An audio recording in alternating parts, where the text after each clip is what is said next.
वे सभी प्रक्रम जो संयुक्त या सम्मिलित रूप से जीवों के अनुरक्षण का कार्य करते हैं जैव प्रक्रम कहलाते हैं। हेलो स्टूडेंट्स, तो आज हम कक्षा 10 के लिए पढ़ेंगे अध्याय नंबर 6 जैव प्रक्रम। ये बायो से है, बायो जो हमारे पास सब्जेक्ट है, इसमें केमिस्ट्री का हमने फर्स्ट चैप्टर करवा रखा है। इसके बाद यहाँ पे हम देखेंगे जैव प्रक्रम बायो से। फिर उसके बाद देखो इसमें चैप्टर नंबर 6 है लाइव प्रोसेस, और इस लाइव प्रोसेस के अंतर्गत जो टॉपिक्स हमने पढ़ने हैं वो है पोषण, न्यूट्रिशन, और दूसरा हमारे पास है श्वसन, रेस्पायरेशन। फिर देखो यहाँ पे नियंत्रण एवं समन्वय, इसकी स्टडी करेंगे, कंट्रोल एंड कोऑर्डिनेशन। और फिर हम इसी के अंतर्गत देखेंगे जनन, रिप्रोडक्शन, और इसके अंदर वहन ऑब्लिक परिवहन या ट्रांसपोर्ट, ये इस जैव प्रक्रम के अंदर पढ़ेंगे। और उसके बाद हम देखेंगे उत्सर्जन, एग्जॉर्शन। तो ये सारे के सारे टॉपिक हम इस चैप्टर के अंदर पढ़ेंगे जैव प्रक्रम के अंदर। ये बहुत इंपॉर्टेंट है बोर्ड एग्जाम की दृष्टिकोण से भी, और जो आप कॉम्पिटिशन एग्जाम दोगे वहाँ पे भी इस चैप्टर से काफ़ी क्वेश्चंस आते हैं, तो इसको आप बहुत अच्छे से करेंगे। तो इसमें हम देख लेते हैं थोड़ा सा जैव प्रक्रम या लाइव प्रोसेस। वे सभी प्रक्रम जो संयुक्त या सम्मिलित रूप से जीवों के अनुरक्षण का कार्य करते हैं जैव प्रक्रम कहलाते हैं। वे सभी प्रक्रम जो संयुक्त या सम्मिलित रूप से जीवों के अनुरक्षण का कार्य करते हैं जैव प्रक्रम कहलाते हैं। इसके बाद हम हेडिंग डालेंगे पोषण। यहाँ से हम पहला टॉपिक ले लेते हैं पोषण। तो अब हम यहाँ पे देख लेते हैं जैव प्रक्रम के अंदर हमने क्या बोला था, पहला लेंगे पोषण। और इसमें देखो पोषण में क्या है, जीवों द्वारा विभिन्न पोषक पदार्थों जैसे कार्बोहाइड्रेट, प्रोटीन, वसा, खनिज लवण, विटामिन आदि को ग्रहण करना तथा इन पोषक पदार्थों का उपयोग करना पोषण कहलाता है। यानी जो भी हम फूड लेते हैं, जो हमारे पे जो चीज़ें हम खाते हैं उसमें हमारे क्या होना चाहिए, जैसे कार्बोहाइड्रेट होता है जो मेनली, प्रोटीन, वसा, खनिज लवण, ये सब हमारे शरीर के लिए आवश्यक भी होते हैं। जब हम इन सभी पदार्थों का यूज करते हैं, उपयोग करते हैं, तो इन जो ये पोषक पदार्थ होते हैं इनको हम क्या बोलते हैं, पोषण कहते हैं। इनको यूज़ करने को यानी उपयोग करने को क्या कहेंगे, पोषण कहलाता है। तो जीवों द्वारा विभिन्न पोषक पदार्थों जैसे कार्बोहाइड्रेट, प्रोटीन, वसा, खनिज लवण, विटामिन आदि को ग्रहण करना तथा इन पोषक पदार्थों का उपयोग करना पोषण कहलाता है। तो इसको आप लिख लेंगे। और इसमें हम देखते हैं पोषण हमारे पास जो है दो प्रकार से होता है। पहला हमारे पास क्या है, स्वपोषी पोषण, और दूसरा क्या है, विषमपोषी, यानी ऑटोट्रॉफिक और हेटेरोट्रॉफिक न्यूट्रिशन। ये 2 टाइप्स रहते हैं। तो पहला हम ले लेते हैं यहाँ से स्वपोषी पोषण। तो स्वपोषी पोषण क्या होता है, ये देख लेते हैं। स्वपोषी पोषण वह पोषण जिसमें कोई जीव अपने आसपास के वातावरण से सरल अजैविक पदार्थों जैसे CO2, कार्बन डाइऑक्साइड, जल, सूर्य के प्रकाश से अपना भोजन स्वयं बनाते हैं, स्वपोषी कहलाते हैं। यानी वे जीव जो अपना भोजन स्वयं बनाते हैं, किससे, वाटर हो गया, CO2 कार्बन डाइऑक्साइड हो गया, और सूर्य का प्रकाश हो गया, उनसे अपना भोजन स्वयं बनाते हैं, उनको हम स्वपोषी कहते हैं। इसमें एग्जाम्पल में आ जाता है हरे पौधे तथा कुछ जीवाणु, एल्गीज। और इसमें देख लेते हैं कि यह हमने प्लांट्स बना लिया है। यहाँ पे जो सूर्य है, इससे हमें सूर्य का प्रकाश प्राप्त होता है, ये प्लांट्स है। और यहाँ जल इसको कहाँ से मिल रहा है, नीचे से जल और लवण मिट्टी से मिल रहा है। तो ये क्या करते हैं, फोटोसिंथेसिस की प्रोसेस करते हैं, जिससे ये अपना भोजन स्वयं बनाते हैं, इसलिए इनको स्वपोषी कहा जाता है। यहाँ पे हमने एक पत्ती है, ये इस पत्ती में क्या है, क्लोरोफिल पाया जाता है। यहाँ पे क्या होती है, प्रकाश संश्लेषण की क्रिया होती है।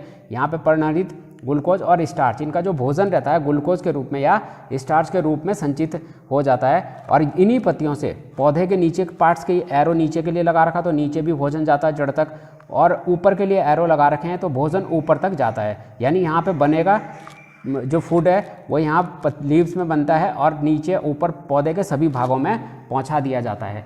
हरे पौधे अपना भोजन स्वयं बनाते, अतः वे स्वपोषी कहलाते हैं, क्योंकि हरे पौधे कैसे होते हैं, अपना भोजन को स्वयं बनाते हैं। और ये फोटोसिंथेसिस की प्रोसेस को हम अभी आगे करेंगे, उसको भी अच्छे से समझा देंगे। तो इसको आप लिख लेंगे, अपना नोट्स भी साथ साथ बनाते रहेंगे। स्वपोषी पोषण, ऑटोट्रॉफिक न्यूट्रिशन, तो इसको आप कर लेंगे, इम्पॉर्टेंट है। तो अब हम यहाँ पे देखते हैं स्वपोषी में पौधों में पोषण। तो पौधों में एग्जाम्पल में हमने बोला था, इसमें क्या होती है, प्रकाश संश्लेषण की क्रिया होती है, जिससे ये अपना भोजन स्वयं बनाते हैं। हरे पौधे स्वपोषी होते हैं तथा प्रकाश संश्लेषण की प्रक्रिया द्वारा अपना भोजन स्वयं बनाते हैं।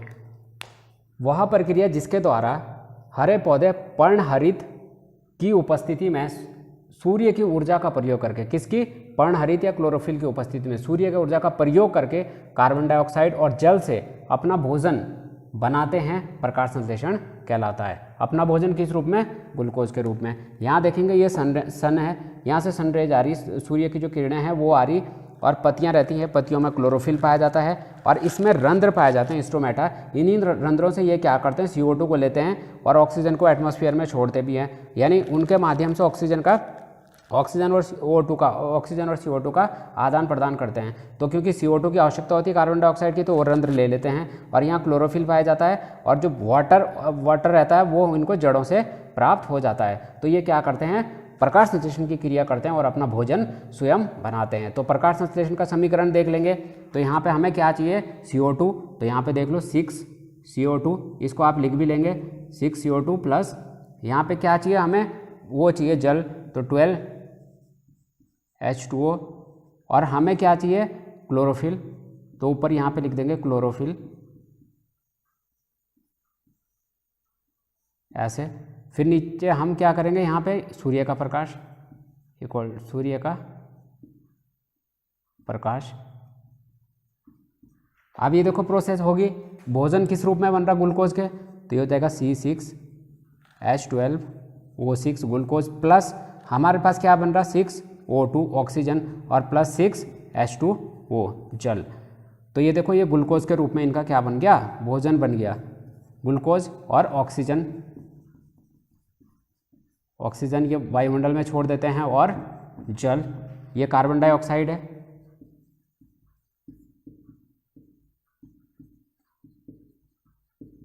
और ये जल है।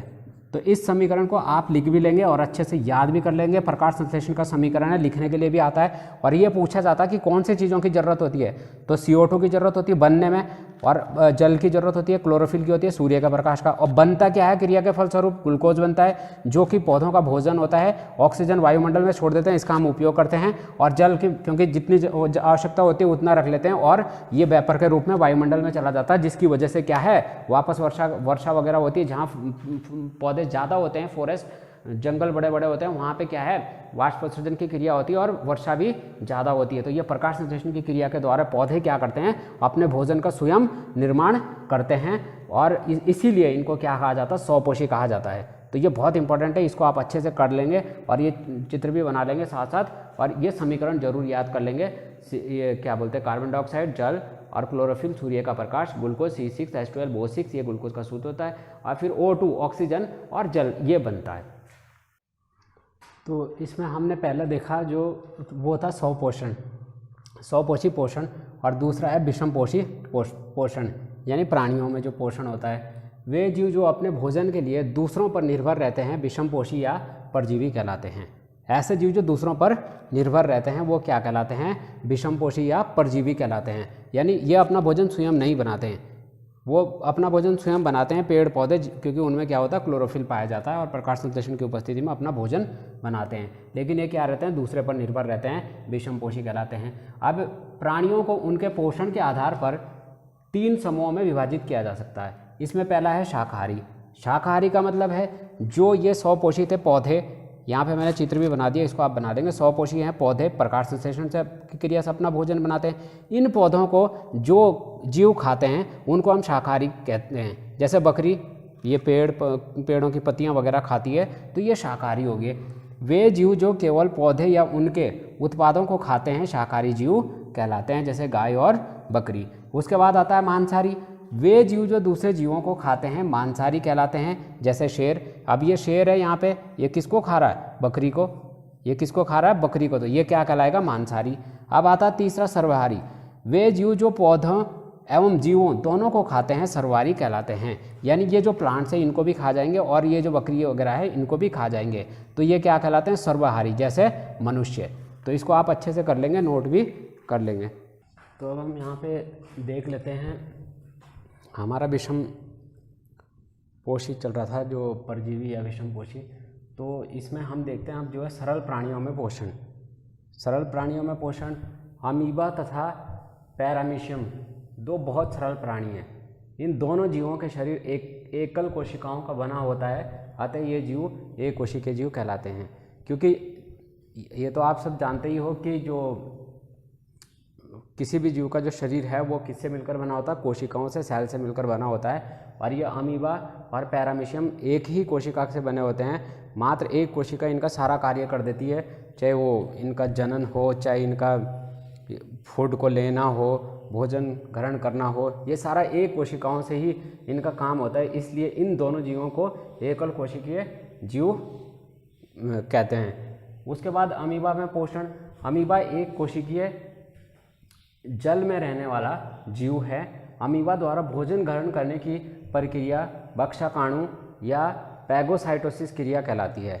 यानी जो इनका जो ये भोजन ग्रहण करने की क्रिया है, ये बक्षकाणु या पैगोसाइटोसिस कहलाती है। इसके बाद हम देखेंगे इसी में अमीबा में पोषण के चरण, किन किन चरणों में अमीबा कैसे पोषण करता है, कभी कभी बोर्ड एग्जाम में पूछ लेता है। तो इसमें हम सेकंड नंबर पे देखते हैं अमीबा में पाचन, डाइजेशन।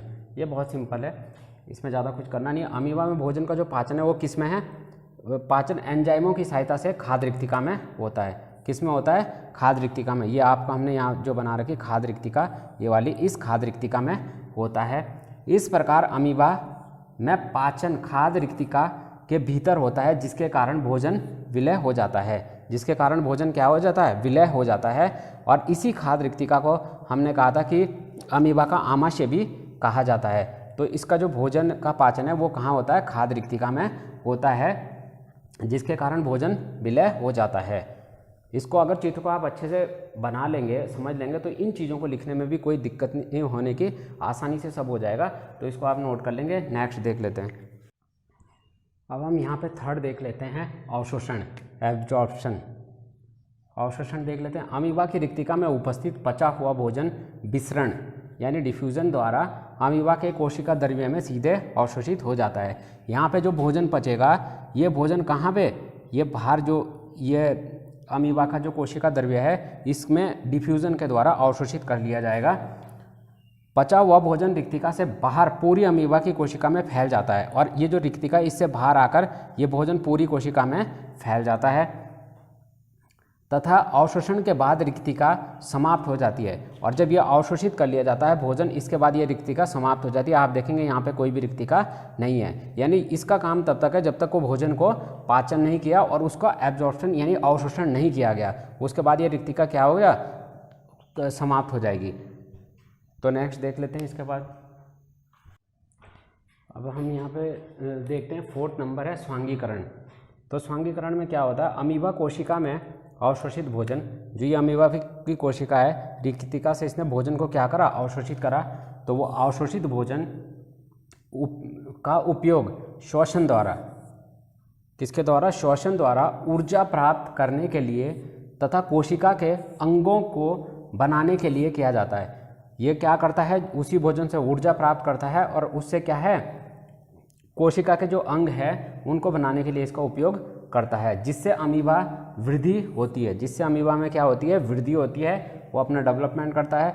अतः स्वांगीकरण होने पर अमीबा बढ़ता है तथा अमीबा 2 संतति कोशिकाओं में विभाजन द्वारा जनन कर सकता है। और जब इससे इसको ऊर्जा मिलती है तो ये क्या कर सकता है? जनन कर सकता है। यानी अमीबा जो ये कोशिका है, ये किसमें? 2 संतति कोशिकाओं में डिवाइड हो जाती है और एक नए अमीबा का जन्म भी हो जाता है। तो इससे क्या है? भोजन जो ये अवशोषित भोजन है, इससे ऊर्जा ग्रहण करके ये अपने किसका? अंगों का निर्माण करता है, कोशिका में वृद्धि करता है और जनन में भी इस क्या है? जनन भी कर सकता है।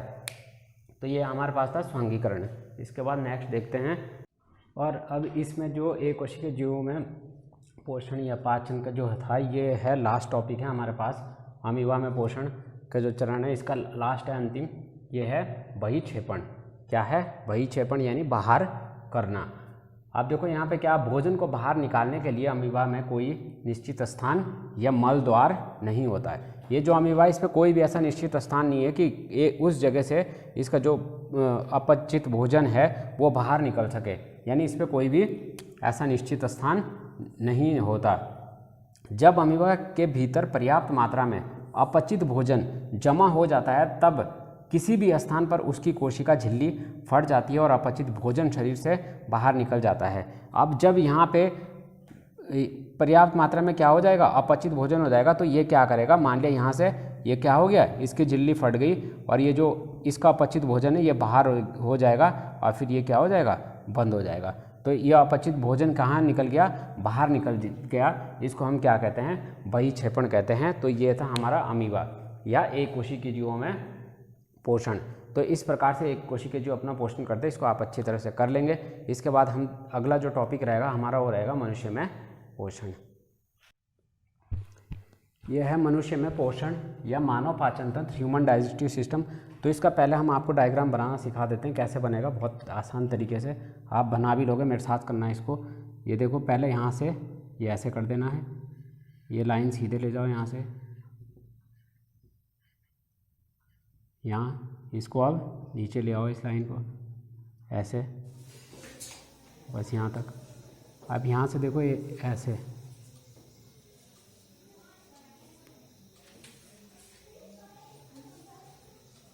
ले आओ, यहाँ छोड़ दो। अब इसी के साथ इसको ले आना यहाँ से ऐसे,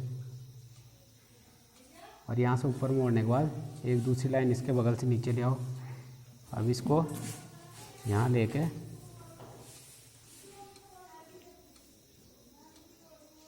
इसको मोड़ के ऐसे कर दो और इसको भी यूँ, हो गया। अब जब इतना काम आप कर लोगे, इसके बाद आपको क्या करना है, देखो इसके लेवल में एक वो खींच देनी है ऐसे, एक ऐसे और ये। अब यहाँ कर दोगे इतना, इसको ऐसे करना है,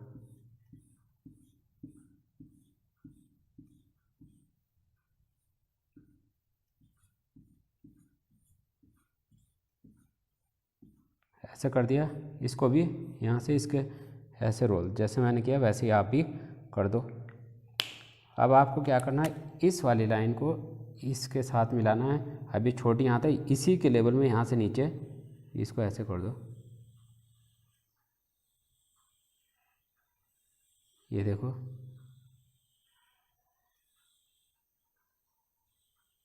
जब यहाँ ले आओगे तो इसको थोड़ा सा नीचे मोड़ने के बाद इससे मिला दो। अब फिर ये दूसरी वाली लाइन, इसी को यहाँ से ऐसे,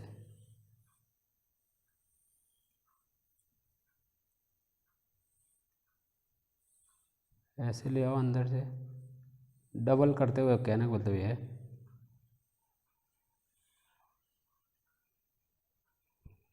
और जब यहाँ आ जाएगी तो इसको इससे मिला दो। इतना काम हो गया। अब इसके बाद इसको देखो ऐसे,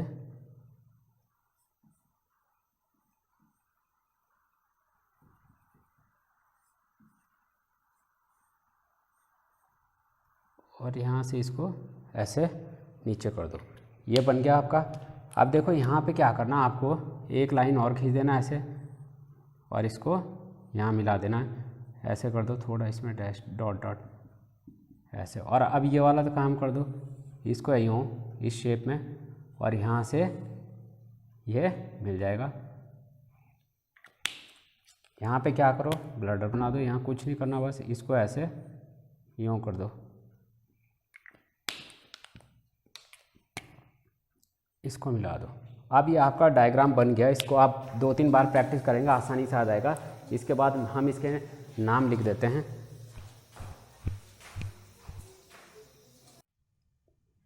तो अब हम इसका क्या करते हैं, लेबल कर देते हैं, इसके जो है नाम लिख देते हैं। इसको आप ध्यान से देखेंगे और याद भी कर लेंगे।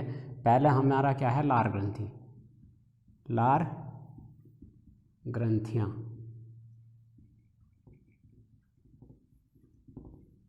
Salivary gland.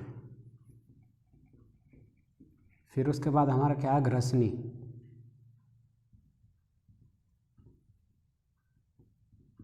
फेरेनिक्स।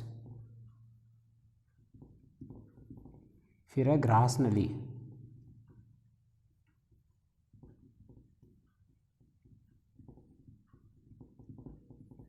एसोफेगस। फिर हमारे पास क्या है, आमाशय, स्टोमक। फिर हमारे पास क्या है यहाँ पे, अग्नाशय।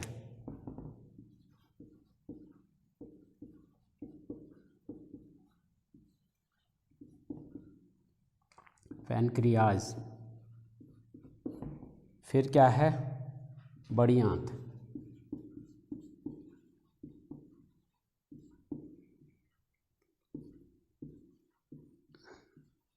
Large intestine. फिर क्या है, छोटी आंत, एरो लगा हुआ जो अंदर, छोटी आंत, स्मॉल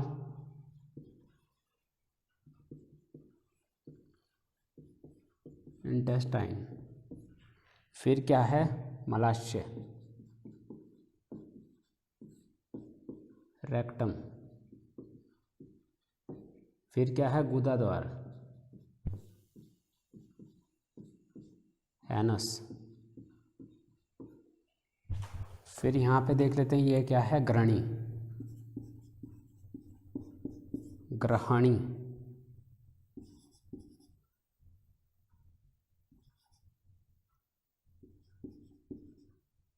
डुडेनम। फिर ये क्या है, पित्ताशय,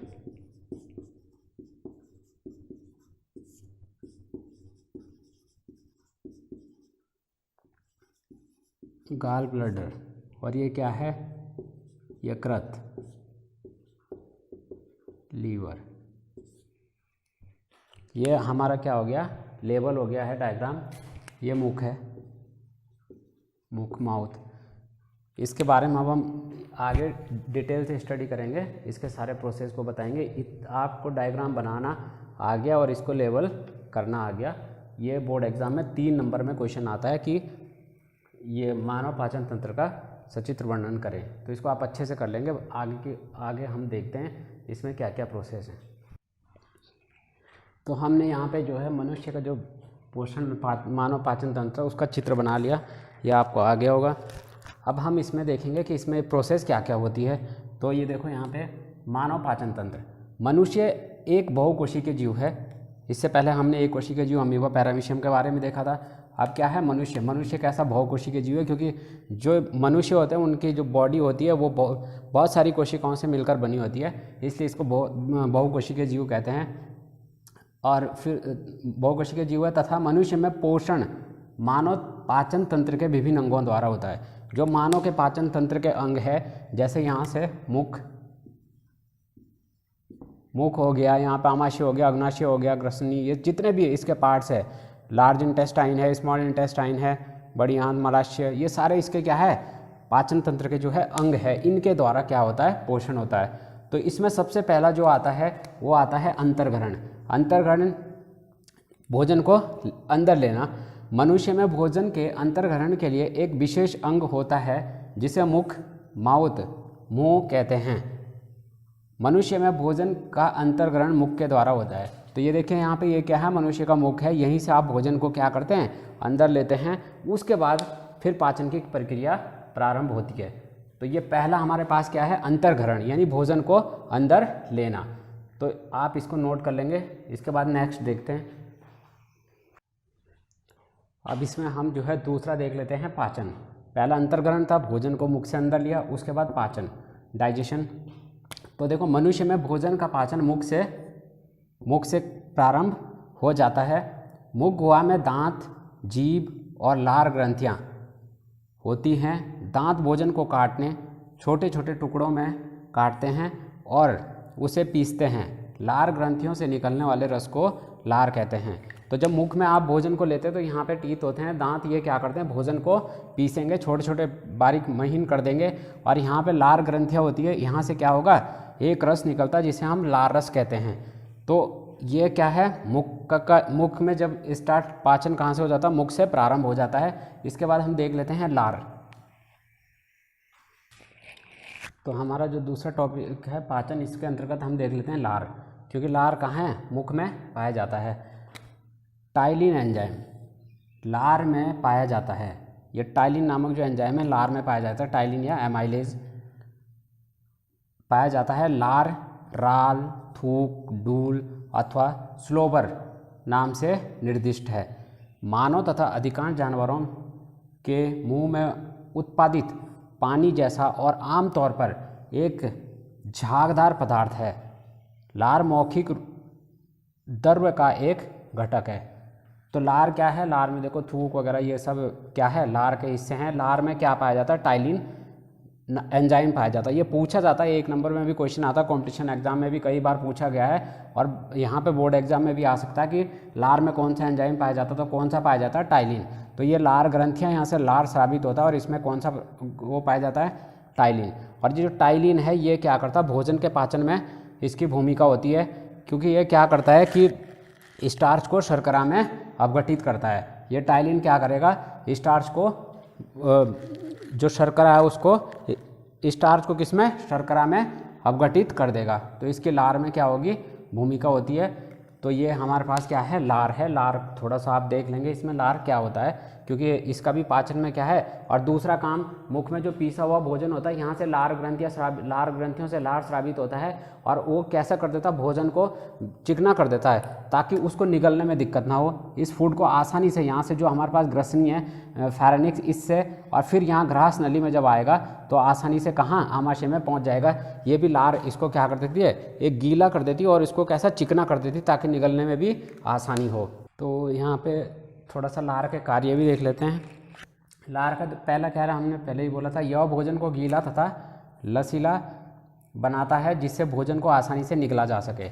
यानी ये लार ग्रंथियाँ यहाँ पे मुख में लार स्रावित करेंगी, इसको क्या है? गीला और लसीला करेंगे जिससे निगलने में आसानी से, भोजन को निगलने में आसानी होगी। दूसरा, लार में उपस्थित एमाइलेज या टाइलिन एंजाइम में उपस्थित एंजाइम भोजन में उपस्थित स्टार्च का पाचन करता है। किसका पाचन करता है? ये स्टार्च का। स्टार्च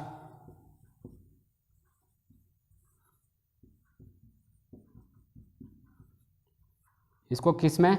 शर्करा में। शर्करा में बदल देगा। ये क्या करता है? भोजन में जो उपस्थित स्टार्च रहती है ये टाइलिन इसको किस में कन्वर्ट कर देता है? शर्करा में बदल देता है स्टार्च को। तो ये क्या है? इस पाचन में भी एमाइलेज या टाइलिन नामक एंजाइम ये मुख्य भूमिका निभाता है। तो ये 2 नंबर में पूछा जा सकता है लार के कार्य। तो ये 2 कार्य लार के आप लिख सकते हो, इसको नोट भी कर लेना। एक तो ये भोजन को क्या कर देगा? गीला कर देगा, लसीला कर देगा जिससे निकलने में आसानी होगी। दूसरा, लार में उपस्थित क्या होता है? यहाँ पे टाइलिन होता है, 1 नंबर में भी क्वेश्चन पूछा जाता है। या एमाइलेज, ये क्या करेगा? जो भोजन में हमारे पास क्या रहेगा? स्टार्च रहेगी, उसको किस में कन्वर्ट कर देगा? शर्करा में अपघटित कर देगा। तो ये इसके कार्य हैं, इसको नोट कर लेंगे। अब हम देखते हैं यहाँ पे क्या है? आमाशय में। मुख से पाचन कहाँ आ गया? अब आमाशय में। देखो होता क्या है कि मुख में यहाँ पे जो टाइलिन का काम था वो उसने किया, यहाँ पे पाचन हुआ मुख में।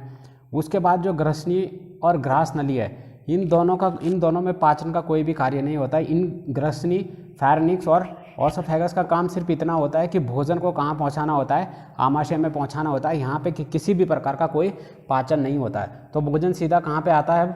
मुँह के बाद सीधा यहाँ पहुँच जाता है आमाशय में। तो हम देखेंगे आमाशय में पाचन। भोजन ग्रास नली ओसोफेगस से होकर आमाशय में प्रवेश करता है। ये कोई भोजन लिया और ये ऐसे यहाँ से आया ग्रास नली से होता हुआ और कहाँ पहुँच गया? ये आमाशय में पहुँच गया। आमाशय में पहुँचता है, प्रवेश करता है। अब भोजन में आमाशय रस, हाइड्रोक्लोरिक अम्ल मिलता है। आमाशय रस और हाइड्रोक्लोरिक अम्ल, यानी यहाँ पे क्या मिलेगा? HCl और आमाशय रस। जो ये क्या होता है? आमाशय स्टोमक, इसकी भित्तियों से रस निकलता है। कौन सा? आमाशय रस। तो ये भोजन में मिलता है और यहाँ पे HCl इसमें मिलता है, जो भोजन को जीवाणु रहित एवं माध्यम को अम्लीय बनाता है। अब HCl क्या होता है? भोजन को कैसा कर देगा? अम्लीय। HCl भोजन को कैसा कर देगा? अम्लीय कर देता है। और जो इसमें जो कीटाणु वगैरह होते हैं उनको भी क्या कर देता है? नष्ट कर देता है, यानी जीवाणु रहित कर देता है। और माध्यम को कैसा कर देता है? अम्लीय कर देता है। पेप्सिन प्रोटीन का पाचन करके उन्हें पेप्टोन्स में परिवर्तित कर देता है। जो पेप्सिन रहता है ये प्रोटीन का पाचन करके किस में कन्वर्ट करता है? पेप्टोन्स में करता है। फिर रेनिन दूध को दही में परिवर्तित करता है। और आंशिक पाचित भोजन, यहाँ पे क्या है? पूर्ण पाचन नहीं होता। जो आंशिक रूप से पाचित भोजन होता है वो काइम कहलाता है। यानी ये गाढ़ा हो जाता है, यहाँ कायम के रूप में भोजन बन जाता है। यहाँ पे पूरा पाचन तो नहीं होता, लेकिन ये कायम के रूप में क्या हो जाता है, कायम बन जाता है। और उसके बाद ये होता हुआ कहाँ पहुँच जाएगा, छोटी आंत में। फिर आगे का पाचन कहाँ पे होता है, छोटी आंत में। इसके बाद हम देखते हैं आमाशय में पाचन। फिर उसके बाद कहाँ है, अब छोटी आंत में पाचन। कहाँ पे, छोटी आंत, स्मॉल इंटेस्टाइन। ये जो अंदर वाली है स्मॉल इंटेस्टाइन है, तो इसको देख लेते हैं। कायम ग्रहणी में पहुँचता है। देखो यहाँ हमने बोला था किस रूप में, कायम के रूप में भोजन बना, और यहाँ से किस में आ जाएगा, अब ये ग्रहणी है, ये देख रहे हो अगर डुडेनम, ये ग्रहणी में भोजन आ जाएगा। उसके बाद यहाँ से कहाँ जाएगा, अब छोटी आंत में पहुँचता है। भोजन में पित्तरस, कौन सा रस, पित्तरस। और पित्तरस कहाँ से स्रावित होता है, यकृत से। ये है यकृत, और यहाँ से पित्तरस स्रावित होता है, यकृत से पित्तरस स्रावित होता है। यहाँ क्वेश्चन भी बनता है, कॉम्पिटिशन एग्जाम में भी बनता है। यकृत जो है ना, लीवर, ये सबसे बड़ा जो शरीर का सबसे बड़ा अंग कौन सा है, ये लीवर है, यकृत है। और दूसरा ये है कि जो पित्त का निर्माण होता है कहाँ पे होता है, ये भी यकृत में होता है। और स्टोर कहाँ पे होता है, ब्लडर में, गाल ब्लडर में होता है, पित्ताशय में। तो स्टोर कहाँ होगा, पित्ताशय में। और बनेगा कहाँ पे पित्तरस, ये बनता है यकृत में। तो वो वही कह रहा है, भोजन में पित्तरस यकृत से स्रावित, किससे, यकृत से स्रावित होता है, पित्तरस मिलता है भोजन में, जो वसा को छोटी गोलियों में तोड़ देता है। जो वसा को क्या करता है, छोटी गोलियों में तोड़ देता है। ट्रिप्सिन प्रोटीन पर कार्य करता है। ट्रिप्सिन किस पे कार्य करेगा, प्रोटीन पर कार्य करके उसे पेप्टाइड में तोड़ देता है। एमाइलेज स्टार्च को सरल शर्करा में परिवर्तित कर देता है। लाइपेज वसा अम्लों एवं, लाइपेज क्या करेगा, वसा अम्लों एवं ग्लिसरॉल में परिवर्तित कर देता है। वसा को अम्लों एवं ग्लिसरॉल में परिवर्तित कर देता है। भोजन फिर कहाँ, इलियम में पहुंचकर आंत रस से मिलता है। अब यहाँ पे क्या होगा, जब नीचे आएगा ये स्मॉल इंटेस्टाइन में, तो यहाँ से क्या होगा कि आंत रस स्रावित होगा, और इसमें क्या मिलता है, आंत रस। माल्टेज को ग्लूकोज में परिवर्तित करता है। माल्टेज किस में परिवर्तित करता है, माल्टेज को ग्लूकोज में परिवर्तित कर देता है। लैक्टोज को ग्लूकोज और ग्लैक्टोज में परिवर्तित कर देता है। फिर सुक्रोज को ग्लूकोज एवं फ्रक्टोज में बदल देता है। ट्रिप्सिन पेप्टाइड्स को अमीनो अम्ल में पाचन करता है। अब भोजन काइल कहलाता है। अब यहाँ पे जो भोजन होगा, जब इसमें ये पाचन हो जाएगा तो ये क्या कहलाएगा, काइल कहलाएगा। तो इसको आप स्टेप बाय स्टेप लिख लेंगे। पहले भोजन मुख से प्रारंभ हुआ, यहाँ दांतों ने तोड़ा इसको, यहाँ पे छोटे छोटे गोले करी, फिर लार ग्रंथियों में मिला, फिर उसके बाद यहाँ से ग्रसनी और ग्रासनली से होता हुआ ये आमाशय में आया। आमाशय में भोजन कायम के रूप में परिवर्तित होता है। फिर उसके बाद कहाँ, ग्रहणी में, यहाँ से पित्तरस इसमें मिलता है। फिर उसके बाद क्या होता है कि ये जब नीचे आता है छोटी आंत में, तो किस में परिवर्तित हो जाता है, काइल में परिवर्तित हो जाता है। तो ये क्या हो जाता है, भोजन। और यहाँ अग्नाशय है, कभी क्वेश्चन पूछता है तो अग्नाशय से अग्नाशय रस स्रावित होता है। इसके बाद जब क्या होता है, भोजन का पाचन हो जाता है, तो छोटी आंत में ज़्यादातर भोजन का पाचन होता है। तो उसके बाद क्या होता है, अवशोषण। क्या होता है, अवशोषण, यानी उस पचे हुए भोजन को लेना।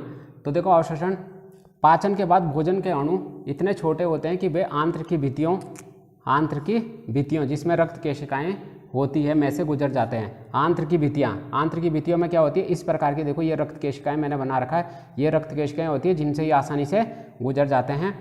पचे हुए भोजन का अवशोषण छोटी आंत में होता है। पचे हुए भोजन का जो अवशोषण है कहाँ पे होगा, यहाँ स्मॉल इंटेस्टाइन, छोटी आंत में होता है, छोटी आंत में होता है। पचे हुए भोजन के अवशोषण के लिए छोटी आंत विशेष रूप से अनुकूलित होती है। इसका ये क्या होती है कि अवशोषण के लिए विशेष रूप से अनुकूलित होती है।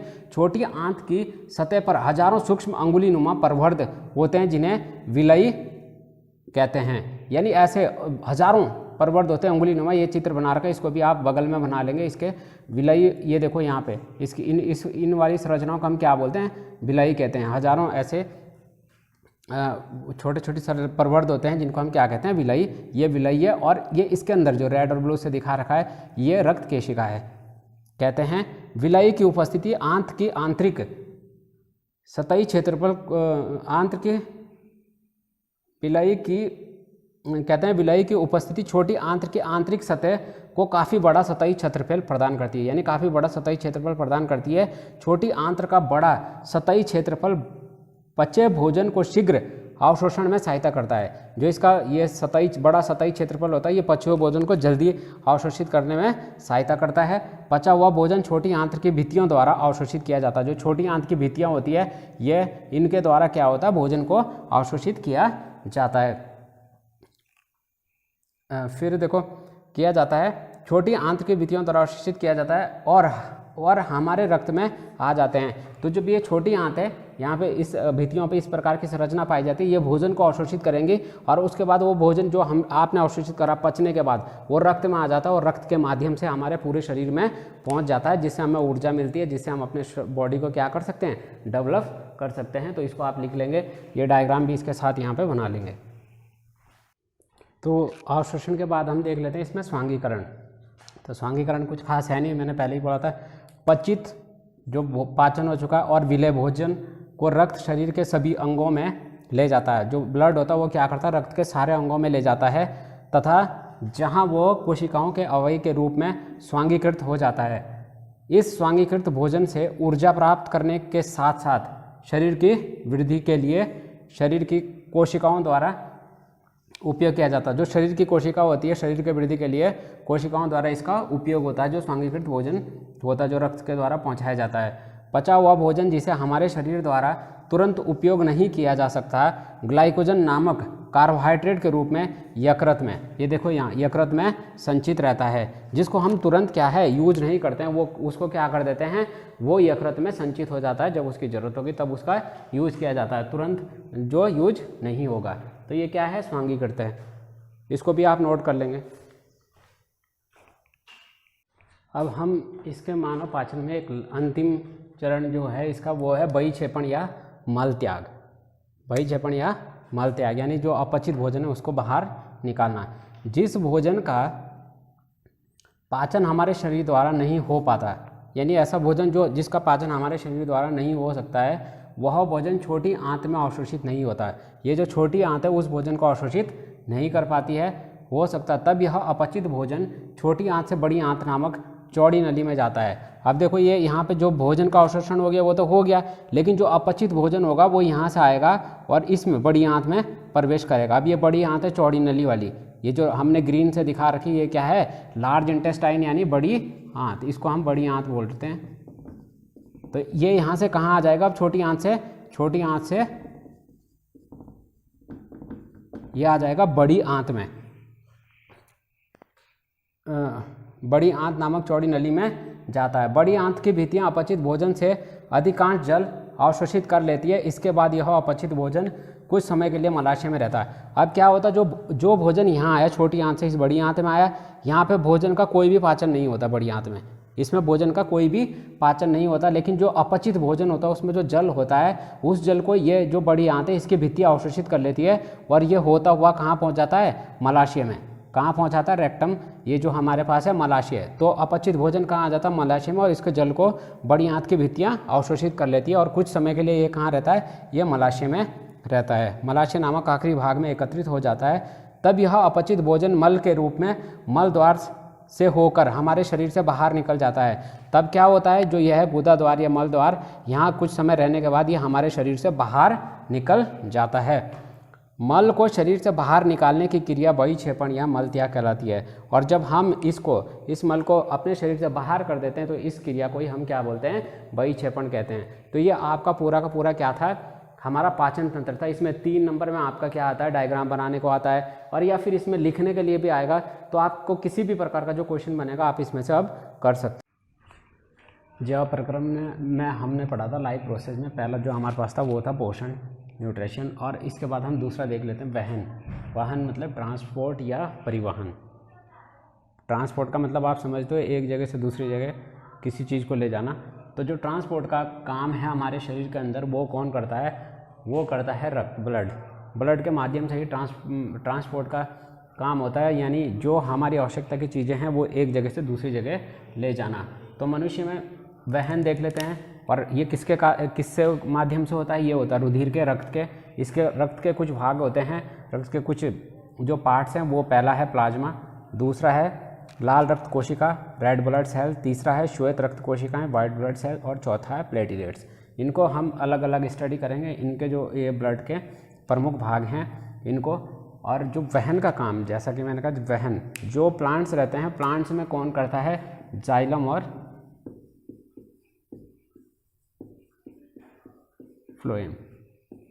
पौधों में यही काम कौन करेंगे, जाइलम और फ्लोएम करते हैं। जाइलम जल और खनिज लवणों को पौधे के ऊपर वाले हिस्से में हर जगह पहुंचाता है, और जो फ्लोएम होता है, जो पत्तियों में फोटोसिंथेसिस की प्रोसेस होती है, उसमें जो फूड का निर्माण होता है वो फ्लोएम के माध्यम से पत्तियों से लेकर पूरा उसका जो तना, जड़, हर जगह पहुंचाने का काम कौन करता है, ये करता है। और हमारे शरीर में कौन करता है, मनुष्य में वहन का कार्य वो करता है रुधिर। और रुधिर में क्या पाए जाते हैं, ये प्लाज्मा, लाल रक्त कोशिकाएं, श्वेत रक्त कोशिकाएं और प्लेटलेट्स। तो इसको हम अलग अलग देख लेते हैं। तो इसमें हम पहला देख लेते हैं प्लाज्मा, रुधिर के जो पार्ट्स हैं। तो प्लाज्मा क्या होता है, प्लाज्मा एक तरल पदार्थ है जिसमें तीनों रक्त कोशिकाएं तैरती है। प्लाज्मा एक ऐसा तरल पदार्थ है जिसमें तीनों रक्त कोशिकाएं तैरती है। प्लाज्मा एक रंगहीन द्रव्य है जिसमें 90% जल होता है। अब हम दूसरा देखते हैं, इसमें लाल रक्त कोशिकाएं यानी रेड ब्लड सेल्स, आरबीसी। तो लाल रक्त कोशिकाएं लाल रंग के वर्णक, ये होता है हीमोग्लोबिन। लाल रंग का जो वर्णक होता है, इसमें हीमोग्लोबिन पाया जाता है की उपस्थिति के कारण इनका रंग लाल होता है। यानी जो लाल रंग का वर्णक होता है, उसकी उपस्थिति के कारण इनका कलर कैसा होता है, लाल होता है। और किसके कारण होता है, हीमोग्लोबिन। वो वर्णक क्या होता है, हीमोग्लोबिन होता है। लाल रक्त कोशिकाएं फेफड़ों से ऑक्सीजन को सभी अंगों में ले जाती है। जो लाल रक्त कणिकाएं होती है, ये फेफड़ों से क्या करती है, ऑक्सीजन को लेती है और शरीर के अन्य भागों तक ले जाती है। लाल रक्त कोशिकाएं गोलाकार होती है। इनका जीवन काल कितना, 90 से 120 दिन होता है। एग्जाम में पूछा जाता है, कॉम्पिटिशन एग्जाम में भी, कि जो रेड ब्लड सेल्स रहती हैं, इनका जो जीवन काल है कितने समय तक होता, तो ये होता 90 से 120 दिन। तो 120 दिन इनका जीवन काल होता है। इनका मुख्य कार्य रक्त से ऑक्सीजन को शरीर के विभिन्न भागों तक ले जाना है। यानी इनका जो वर्क है वो क्या है, ऑक्सीजन को शरीर के पूरे जितना भी शरीर के भाग हैं उन तक पहुंचाना होता है। और लाल रक्त जो कोशिकाएं होती हैं, इनमें केंद्रक भी नहीं पाया जाता है। तो आप इसको नोट कर लेंगे। अब हम यहाँ पे देखते हैं श्वेत रक्त कोशिकाएं। श्वेत रक्त कोशिकाएं ने WBCs। श्वेत रक्त कोशिकाएं संक्रमण से लड़ती है। ये किससे लड़ती है, संक्रमण से फाइट करती है। जो बीमारियां अगर किसी इंसान को हो जाए तो उससे क्या करेगा, ये लड़ेगा, संक्रमण से लड़ती है और रोगों से हमारे शरीर की रक्षा करती है। जितनी भी डिजीजेज हैं, रोग हैं, उनसे हमारी जो बॉडी है उसकी क्या करेगी, शरीर की रक्षा करेंगी। श्वेत रक्त कोशिकाएं आकृति में या तो गोल या अनियमित होती है। या तो आकृति में कैसी होंगी, गोल होंगी या अनियमित होंगी, कोई फिक्स्ड शेप नहीं होगा। इसमें केंद्रक होता है। जो हमारे पास क्या थी, आरबीसी क्या थी हमारे पास, हमने वो ये कैसे थी, गोल प्रकार की होती इस टाइप में। और इसमें केंद्रक नहीं होता, केंद्रक नहीं होता। लेकिन जो हमारे पास WBC है, इसमें क्या होता है, केंद्रक उपस्थित होता है, केंद्रक होता है। इसका जीवन काल 1 से 5 दिन या 1 हफ्ते के बीच में होता है। इसकी संख्या आरबीसी की संख्या से बहुत कम होती है। जो आरबीसी की संख्या उससे कम होती है। यह देखिए, इसका कुछ ऐसा स्ट्रक्चर है। ये रक्त श्वेत रक्त कोशिकाएं हैं, ल्यूकोसाइट्स बोलते हैं इनको। क्या बोलते हैं, ल्यूकोसाइट्स बोलते हैं। और ये क्या था, एरिथ्रोसाइट। जो आरबीसी थी वो क्या थी, एरिथ्रोसाइट्स थी। और इसको क्या कहेंगे, ल्यूकोसाइट्स कहते हैं। वहाँ पे इस टाइप का एक चित्र बनाना चाहो तो बना सकते हो। इसको एरिथ्रोसाइट,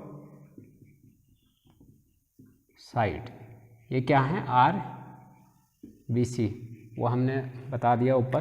तो इस प्रकार से आप इसका जो है एक चित्र भी हल्का सा बनाना चाहो तो बना सकते हो इस प्रकार से। ये गोल आकृति की होती हैं आरबीसी। और कैसे होती है, रेड होती है, क्योंकि इनमें क्या पाया जाता है, हीमोग्लोबिन पाया जाता है। वर्णक जो होता है रेड पिगमेंट, उसके कारण ये लाल होती है। और इसमें केंद्रक नहीं पाया जाता। जबकि WBC में क्या होता है, केंद्रक पाया जाता है। और इसका जीवनकाल 1 से 5 दिन के बीच तक होता है। और इसको हम क्या बोलते हैं, ल्यूकोसाइट्स कहते हैं। अब हमारे पास यहाँ पे है चौथा, क्या था, ये है प्लेटलेट्स काटने या चोट लगने पर रक्त के स्कंदन, रक्त के जमने में सहायता करते हैं। कटे या चोट लगे स्थान से रक्त निकलता है। जहाँ से हमें चोट लग जाती है, माना हाथ कट गया या कहीं पे लग गया, तो वहाँ से क्या होता है, ब्लड निकलना शुरू हो जाता है। तब प्लेटलेट्स क्या करते हैं, खून के जमने में सहायता करते हैं। जैसे आपका हाथ कट गया या पाँव में चोट लगी तो वहाँ से ब्लड निकलना शुरू होगा, तो वहाँ पे ये प्लेटलेट्स क्या करेंगे, उनको क्लॉट करना शुरू करेंगे।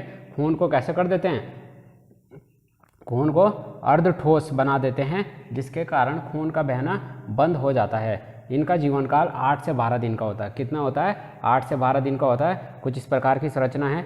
और प्लेटलेट्स को क्या बोलते हैं, थ्रोम्बोसाइट्स भी कहते हैं। तो इसका आप ये चाहो चित्र भी बना सकते हो और इसको आप नोट कर सकते हो। तो प्लेटलेट्स का मेन काम जो है वो है हमारे जो रक्त है उसका स्कंदन करना, यानी उसको क्लॉट करना, अगर आपको चोट लग जाए या कभी कट जाए तब उन परिस्थितियों में। तो यहाँ पे हम अब जो इसमें देख लेते हैं, मानव में परिसंचरण वो किसके माध्यम से, रक्त नलिकाओं के माध्यम से होता है। जो ब्लड वेसल्स होती है उनके माध्यम से परिसंचरण, वो यानी पूरी बॉडी में जाना। हमारे शरीर में परिवहन के कार्य को संपन्न करने के लिए विभिन्न प्रकार की रक्त नलिकाएं होती है। परिवहन ट्रांसपोर्ट का जो काम हमारे शरीर में होता है उनके लिए क्या होती है, रक्त नलिकाएं होती है। ये 3 प्रकार की होती है। 3 प्रकार की कौन सी, पहली होती है धमनी आर्टरी, दूसरी होती है शिरा वेन, और तीसरी होती है केशिकाएं कैपिलरीज। तो अब हम धमनी, शिरा और इन केशिकाएं हैं जो इनके थोड़ा डिटेल में देख लेते हैं। तो इसमें हमारे पास जो पहला है रक्त नलिकाओं में, ब्लड वेसल्स में, वो पहली क्या है, धमनी है, आर्टरीज है। अगर आप हैंड को थोड़ा सा प्रेस करेंगे तो ऊपर आपको ये नस दिखाई देगी, इसको हम वेन्स बोलते हैं। ऊपर वाली वेन्स है ये, मतलब शिरा। इसमें कैसे है, ब्लू कलर की दिख रही होगी। और जो ये धमनी रहती है ये थोड़ा अंदर दबी रहती है, इसलिए ये दिखाई नहीं देती। इसका थोड़ा और डिटेल तब पढ़ेंगे जब हम हृदय को पढ़ाएंगे या हार्ट की स्टडी करेंगे। तो देखो धमनी अभी सिंपली देख लेते हैं। धमनी वे रक्त नलिकाएं जो रक्त को हृदय से शरीर के अन्य भागों तक ले जाती है, धमनी कहलाती है। यानी जो हृदय है हमारा, जो शरीर, जो हार्ट है, हार्ट से ये क्या करेगी, ब्लड को आपके जो बॉडी है उसके हर भाग में, हर पार्ट्स में ले जाइए, अन्य भागों तक लेके जाएगी। इसको हम क्या बोलेंगे, धमनी बोलेंगे। ये देखो कौन सी है, एग्जाम्पल महाधमनी और फुफ्फुस धमनी। महाधमनी और फुफ्फुस धमनी 2 प्रकार की है। यहाँ से फुफ्फुस धमनी से जो है कंपटीशन एग्जाम में ज़्यादा क्वेश्चन पूछा जाता है कि ये जो फुफ्फुस धमनी है इसमें किस प्रकार का रक्त बहता है। तो इसमें अशुद्ध रक्त बहता है फुफ्फुस धमनी में। बाकी जो धमनियाँ हैं उनमें सब में शुद्ध रक्त बहता है, क्योंकि इसमें कैसा होता है, CO2 कार्बन डाइऑक्साइड युक्त रक्त होता है, इसलिए इसको हम अशुद्ध रक्त भी बोलते हैं। इसमें देख लेते हैं दूसरा रक्त नलिकाओं में, दूसरी हमारे पास क्या है, शिरा या वेन। तो वेन हमने पहले ही बोला, ये आपके हैंड, हाथ वगैरह में कहीं पे भी आप इसको देख सकते हो। प्रेस करोगे थोड़ा सा तो ये कैसे नीले कलर की दिखाई देंगी। इसमें कैसा रक्त बहता है, इसमें अशुद्ध रक्त होता है, क्योंकि कैसा, CO2 युक्त। अब इनका काम क्या होता है शिराओं का, ये वे रक्त नलिकाएं जो रक्त को शरीर के अन्य भागों से हृदय तक लाती है। ये कहाँ से, जो शरीर के भागों से क्या करेगी, ब्लड को हृदय में, हार्ट में ले आएगी, हृदय तक लाती है, शिराएं कहलाती है। जबकि धमनियाँ क्या कर रही थी, धमनियाँ कर रही थी हृदय से रक्त को शरीर के अन्य भागों तक ले जा रही थी, और ये शरीर के अन्य भागों से हृदय तक ला रही है। तो ये भी 2 प्रकार की होती हैं। ये इनके भी एग्जाम्पल देख लेते हैं कुछ। पहला है महाशिरा और दूसरा है फुफ्फुस शिरा। तो ये जो शिरा हैं, ये फुफ्फुस शिरा यहाँ पे पूछा जाता है। फुफ्फुस शिरा क्या है, ये थोड़ा सा शिराओं में हमने बोला अशुद्ध रक्त CO2 युक्त होता है, लेकिन जो फुफ्फुस शिरा होती है इसमें O2 युक्त रक्त बहता है, इसमें शुद्ध रक्त बहता है। इसलिए यहाँ से क्वेश्चन क्या होता है, बन जाता है। बोर्ड एग्जाम में आपके पास अंतर लिखने को आते हैं कि धमनी और शिराओं में अंतर लिखे, तो आप लिख सकते हो धमनी और शिराओं में अंतर लिख सकते हो। अब तो ये इनका काम क्या होता है, ट्रांसपोर्ट का काम होता है कि जो हमारे शरीर में जिन चीज़ों की ज़रूरत है वो एक चीज़ को दूसरी जगह पे ले जाना, एक जगह से दूसरी जगह से ले जाना। तो ये शिरा है। इसके बाद हम देखते हैं केशिकाएं। अब हम देखते हैं यहाँ पे क्या है, केशिकाएं या कैपिलरीज। तो केशिकाएं कैपिलरीज क्या होता है, वे रक्त नलिकाएं जो धमनी और शिराओं को आपस में जोड़ती है। अब यहाँ पे देख लेंगे, ये धमनी है और ये शिराएं हैं, इन दोनों को आपस में जोड़ रही, इनको हम क्या बोलते हैं, केशिकाएं या कैपिलरीज बोलते हैं। तो ये हमने देखो नीले से दिखा रखा है और ये रेड से, क्योंकि इसमें कैसा रेड ब्लड होता है, इसमें जो है रेड कलर में ब्लड होता है, रेड ब्लड, और इसमें कैसा होता है, नीला होता है। तो ये क्या है, शिरा, इसलिए हमने अलग अलग ब्लू से दिखा दिया। जब हमने बोला था हाथ में देखेंगे तो ये जो ब्लू दिखाई देंगे आपको नस जो है, ये वेन्स जो हमें ब्लू कलर की दिखाई दे रही है, इसको ही हम क्या बोलते हैं, शिरा या वेन्स बोलते हैं। इसमें क्या है, CO2 युक्त रक्त बहता है। कैसा रक्त बहता है, CO2 युक्त, इसमें CO2 होती है, इसलिए हम इनको क्या बोलते हैं, इनको जो शिराएं होती हैं इनको हम क्या बोलते हैं, अशुद्ध रक्त बहता है इनमें, इसलिए अशुद्ध बोलते हैं क्योंकि इसमें CO2 होता है। और जो धमनियों में इसमें O2 युक्त रक्त बहता है, क्योंकि शुद्ध रक्त होता है, इसलिए हम इसको क्या बोलते हैं, शुद्ध रक्त बोलते हैं कि धमनियों में शुद्ध रक्त बहता है। लेकिन जो फुफ्फुस धमनी होगी, प्लोमनरी जो आर्टरीज होगी, उसमें कैसा रक्त बहता है, अशुद्ध। ये अपवाद है। और यहाँ पे भी इसका अपोजिट है, जो शिरा हमारे पास जो फुफ्फुस शिरा है, इसमें कैसा रक्त बहता है, शुद्ध बहता है। तो यहाँ से ज़्यादातर क्वेश्चन पूछे जाते हैं, थोड़ा कन्फ्यूजन रहता है इसमें, तो आप कर लेंगे इसको। और आपको पता चल गया कि कभी पूछा जाता है एग्जाम में कि केशिकाएँ क्या है। तो केशिकाएँ क्या है, केशिकाएँ धमनी और शिराओं को जो आपस में जोड़ती है उनको हम केशिकाएँ या कैपिलरीज कहते हैं। अब जो है हमारे पास क्या है, जो परक्रम के अंदर हमारे पास जो नेक्स्ट टॉपिक है वो है श्वसन या रेस्पिरेशन। ये क्या होता है, वह प्रक्रिया जिसमें कोशिकाओं के अंदर वायु ग्रहण की जाती है तथा फिर शरीर से अवशिष्ट पदार्थों कार्बन डाइऑक्साइड और जल को बाहर निकाला जाता है, श्वसन कहलाता है। किसी भी जीव के लिए श्वसन अति आवश्यक होता है, क्योंकि सभी जैव प्रक्रियाओं के लिए श्वसन द्वारा ऊर्जा प्राप्त होती है। क्या प्राप्त होती है, ऊर्जा प्राप्त होती है। अब यहाँ पे देख लेंगे आप, ये क्या करते हैं, फोटोसिंथेसिस की प्रोसेस करते हैं पौधे, और क्या है, ऑक्सीजन वायुमंडल में छोड़ते हैं। उन ऑक्सीजन को क्या करते हैं, जो हम लोग क्या है उसको ऑक्सीजन को लेते हैं और फूड, उसके जब हम श्वसन की पूरी प्रोसेस करते हैं तो उसमें हमें क्या प्राप्त होता है, ऊर्जा प्राप्त होती है। और जो CO2 बाहर हम छोड़ते हैं, ये कार्बन डाइऑक्साइड, उसे पौधे क्या करते हैं, श्वसन के रूप में लेते हैं। तो यहाँ पे समीकरण देख लेंगे, ये देखो C6H12O6 प्लस 6O2 बनेगा क्या, ये देखो 6CO2, ये जो वायुमंडल में छोड़ते हैं, प्लस 6H2O प्लस ऊर्जा, एनर्जी। तो ये है ग्लूकोज, ये समीकरण है, ये ऑक्सीजन। जब श्वसन की क्रिया हुई तो क्या निकला, देखो CO2, कार्बन डाइऑक्साइड,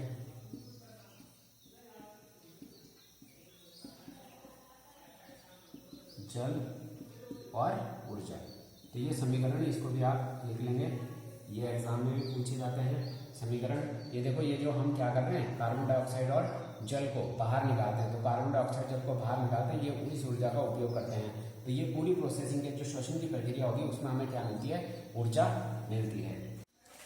अब इसमें देखते हैं श्वसन में सांस लेना तथा श्वसन, सांस लेना और श्वसन, ब्रीथिंग एंड रेस्पिरेशन, वह प्रक्रिया जिसके द्वारा जीव वायु से O2 यानी ऑक्सीजन प्राप्त करते हैं और CO2 कार्बन डाइऑक्साइड मुक्त करते हैं, सांस लेना कहलाता है। यानी ऑक्सीजन को अंदर लेते हैं और कार्बन डाइऑक्साइड को मुक्त करते हैं, सांस लेना कहलाता है। श्वसन एक जटिल प्रक्रिया है, जबकि श्वसन क्या है, जटिल प्रक्रिया है, जिसमें जीव सांस लेने के साथ साथ ऊर्जा, जिसमें जीव सांस लेने के साथ साथ ऊर्जा भी मुक्त करते हैं।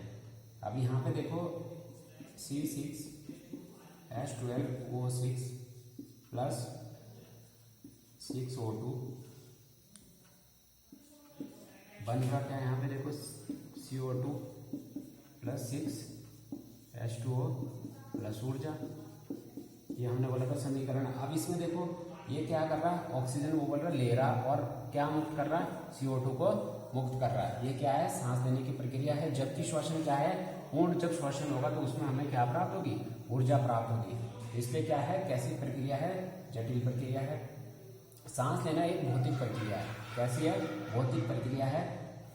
श्वसन एक जैव रासायनिक प्रक्रिया है, जबकि श्वसन कैसी है, जैव रासायनिक प्रक्रिया है। सांस लेने की क्रिया में फेफड़े भाग लेते हैं, जो लंग्स होते हैं वो भाग लेते हैं, जबकि श्वसन की प्रक्रिया में कोशिकाओं में उपस्थित माइटोकॉन्ड्रिया भी भाग लेता है। और जो श्वसन होता है उसमें जो कोशिका के अंदर माइटोकॉन्ड्रिया रहता है उसका हम ऊर्जा घर भी बोलते हैं, माइटोकॉन्ड्रिया को पावर हाउस ऑफ सेल्स भी बोलते हैं, वो भी भाग लेता है।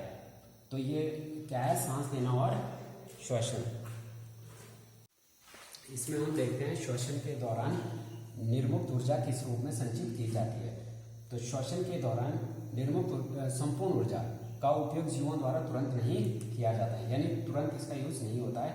श्वसन के दौरान उत्पन्न ऊर्जा शरीर की कोशिकाओं में एटीपी के रूप में, किस रूप में, एटीपी के रूप में, और एटीपी की फुल फॉर्म क्या होती है, एडिनोसिन ट्राइफॉस्फेट, अणुओं के रूप में संचित की जाती है तथा जब आवश्यकता होती है तब उपयोग किया जाता है, यानी जब इसकी आवश्यकता होगी तब इसका यूज किया जाएगा। यहाँ पे देखते हैं एडीपी, एडीपी क्या है, एडिनोसिन डाइफॉस्फेट, इसकी फुल फॉर्म भी पूछी जाती है तो एडिनोसिन डाइफॉस्फेट। एडीपी जीवों की कोशिकाओं के अंदर उपस्थित होते हैं, कहाँ उपस्थित होते हैं, कोशिकाओं के अंदर। एडीपी में निम्न ऊर्जा होती है, कैसी, निम्न ऊर्जा। दूसरा देखते हैं एटीपी, एडिनोसिन ट्राइफॉस्फेट, इसकी फुल फॉर्म है एटीपी भी जीवों की कोशिकाओं के अंदर उपस्थित होते हैं, ये भी जो जीव होंगे उनके कोशिकाओं के अंदर होंगे। एटीपी में क्या होती है, उच्च ऊर्जा पाई जाती है।